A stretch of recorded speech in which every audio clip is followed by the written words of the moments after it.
Et oui, comment allez-vous aujourd'hui? Bah moi ça va super bien, c'est Mas Coach Master. Aujourd'hui on se retrouve pour une nouvelle vidéo pour voir le régime pauvre en FODMAP. Donc c'est un régime assez peu connu. Et vous le savez, vous me posez beaucoup de questions via les réseaux sociaux.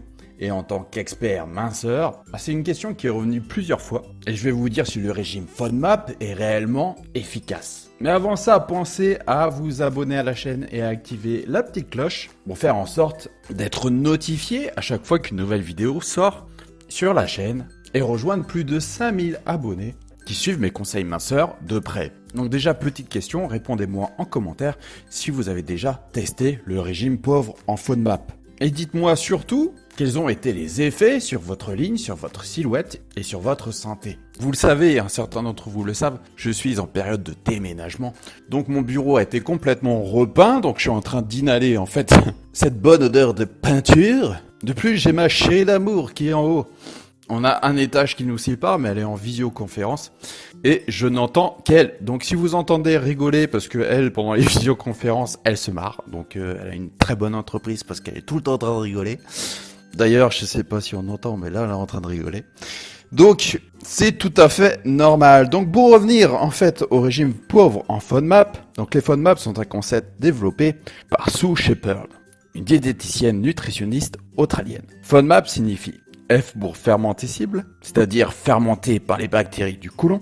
O pour oligosaccharides. Donc, je vais pas vous dire ce que signifie exactement FODMAP, car chaque lettre désigne un mot un peu barbare, et ça va pas beaucoup nous aider. Par contre, ce qui est important, c'est de savoir quels aliments rentrent dans les FODMAP, et c'est-à-dire quels aliments sont écartés par ce régime. Donc pour le O, sont écartés l'artichaut, l'ail, la betterave, le blé, la chicorée, l'échalote, le fenouil, les légumineuses, les lentilles, noix de cajou, oignons, orge, petits pois, pistaches, poireaux, pois chiches et seigle.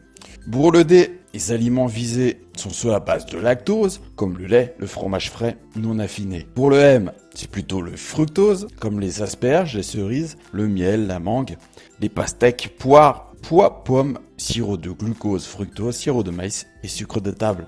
Et le P, ce sont les polyols, comme les abricots, la cerise, le champignon, le chewing-gum, le chou-fleur, la nectarine, la pastèque, la pêche, la poire, la pomme, les prunes et les sucreries diverses. Donc les arguments marketing maintenant de ce régime, donc les FODMAP, sont des sucres à chaîne courte que l'intestin a du mal à digérer. Cela déclenche alors des ballonnements, des diarrhées, des douleurs et des flatulences. Ces symptômes ressemblent à ceux de l'intolérance au lactose ou au gluten. Ce régime s'adresse donc aux personnes ayant régulièrement des maux de ventre, une colopathie fonctionnelle ou le syndrome de l'intestin irritable. Le principe, c'est de supprimer temporairement pendant 6 à 12 semaines, puis réintroduire des aliments contenant des FODMAP. Pour les plus riches en FODMAP, il faut réduire les quantités. Les avantages de ce régime sont un peu minimes. C'est apporter un espoir à des personnes qui souffrent depuis des années sans solution.